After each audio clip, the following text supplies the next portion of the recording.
démontrer à la régie de nous balancer la deuxième thématique. On va parler de la force régionale.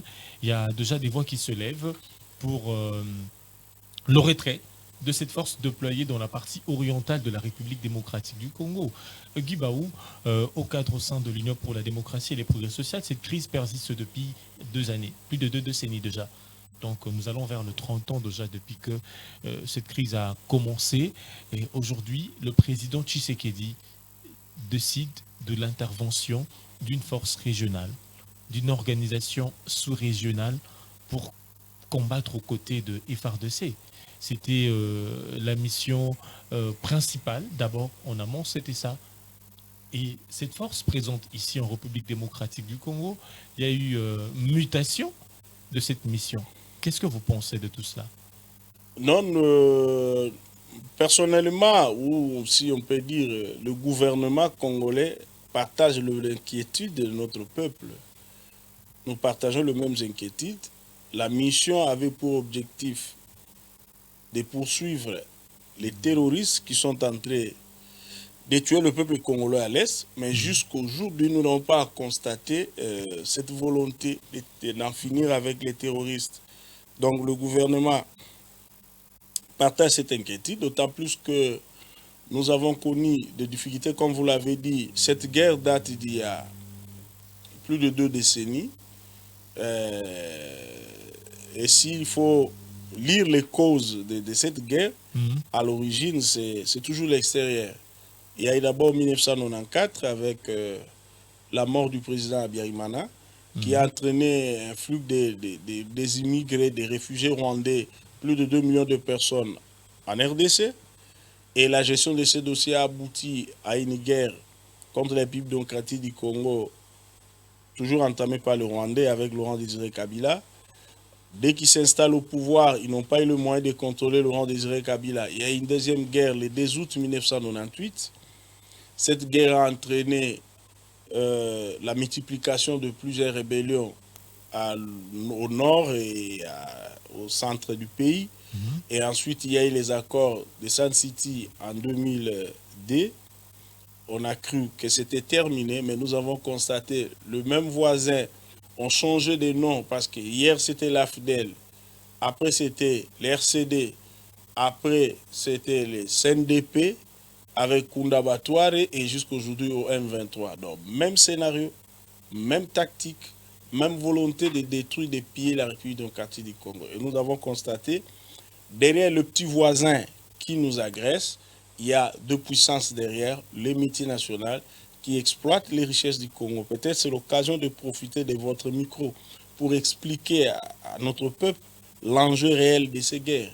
C'est les minéraux, tels que le président de la République a les dénoncer aux Nations Unies.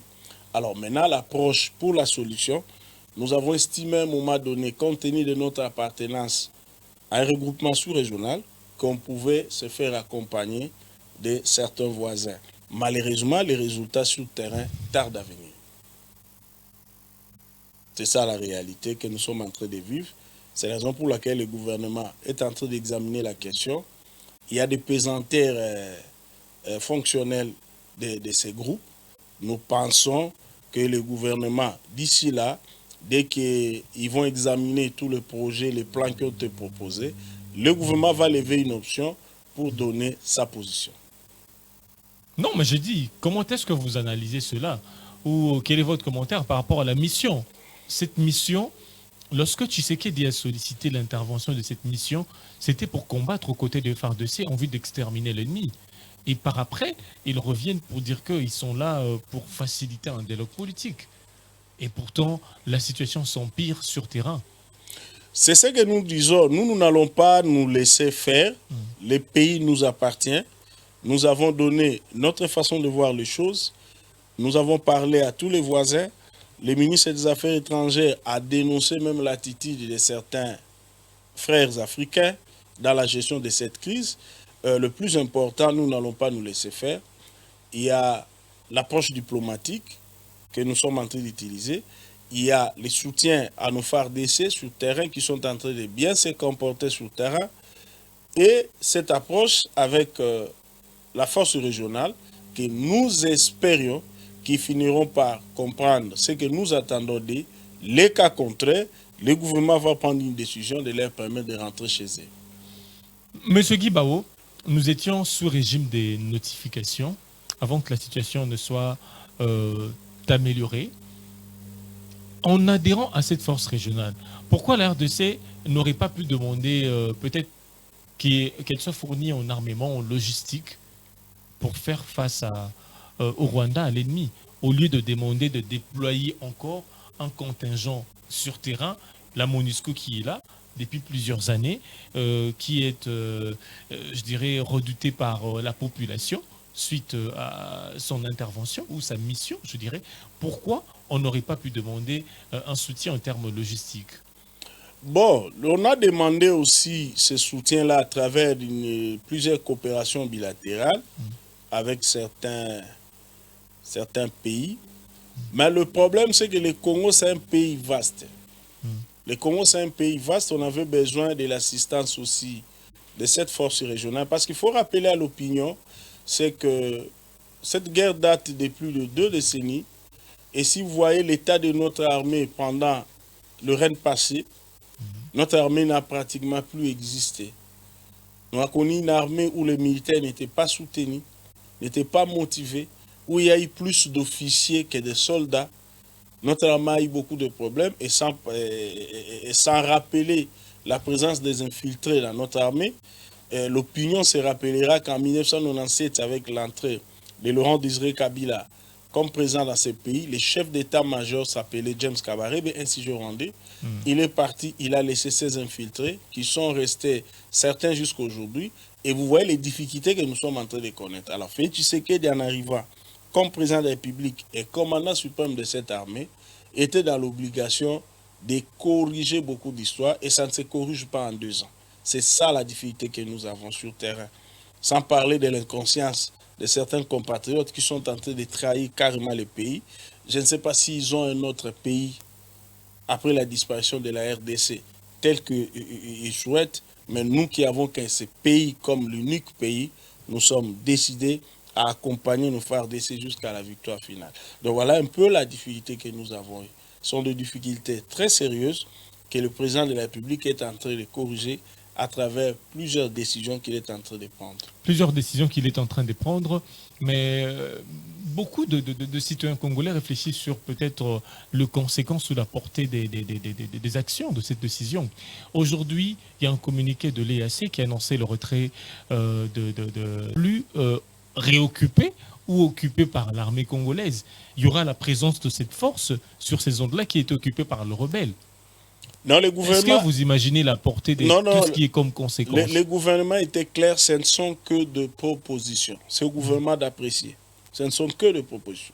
Non, mais l'EAC a fait un communiqué, vous avez lu le communiqué. Ce sont des propositions. Les communiqués là ne reflètent pas le contenu des échanges entre les gouvernements et leurs structures. Le gouvernement n'a presque rien donné comme communication officielle par rapport à cela. Le ministre Lutundu l'a parlé, suivez les briefings qu'il a fait avec le ministre Mouyaya. Il a bien dit, ce ne sont que le communiqué est sorti après le briefing du ministre. Ce ne sont que des propositions, mon cher ami. C'est le gouvernement qui gère le pays et ils n'ont fait que proposer, nous allons apprécier. Le gouvernement congolais va apprécier et le ministre était clair. Tout élément qui va déranger la souveraineté de notre pays ne sera pas respecté. Soyez tranquille, vous avez la chance d'avoir un patriote, un fils du pays au sommet de l'État. On ne va pas jouer avec la République du Congo. Des pères et des mères. De pères et de mères, ça c'est une certitude. Je vais clôturer par cette question. Que pensez-vous de ceux qui estiment que la force régionale jouerait le jeu du Rwanda? Bon, à cette étape, je ne saurais pas les dire. Mais nous sommes en train voir ce qui se passe sur terrain. Nous sommes en train de constater que la force n'a pas encore bougé selon les intérêts du peuple congolais. Ça, nous le disons tout haut et nous le dénonçons. Maintenant, reste à savoir, il joue pour quel intérêt. Ça va se savoir, c'est pour bientôt. Mais le plus important que l'opinion doit retenir, c'est la détermination, les soucis du président et des institutions de la République à ramener la paix à l'est du pays à travers notre armée, notre police et les services de renseignement. Ça, c'est une détermination, c'est une garantie. Nous ne laisserons pas, en tout cas, la terre du Congo aux étrangers. Et réaction par rapport aux différentes actions de la population contre cette force? Je salue ces actions. Je salue ces actions. Nous sommes avec le peuple congolais, mais nous leur demandons seulement de faire attention parce que derrière ces actions, il y a des infiltrations pour mettre le chaos, parce que les gens sont en train de rêver d'un chaos au Congo. Vous allez constater il y a beaucoup de infiltrés, même au niveau de la classe politique, que nous soyons vigilants pour essayer de voir qui fait quoi, qui défend quoi par rapport aux intérêts du Congo. Voilà. Merci beaucoup, Monsieur Guy Baou, au cadre au sein de l'Union pour la démocratie et les progrès sociaux. Merci d'être passé dans cette émission et d'avoir répondu à nos questions. Merci, merci ZM.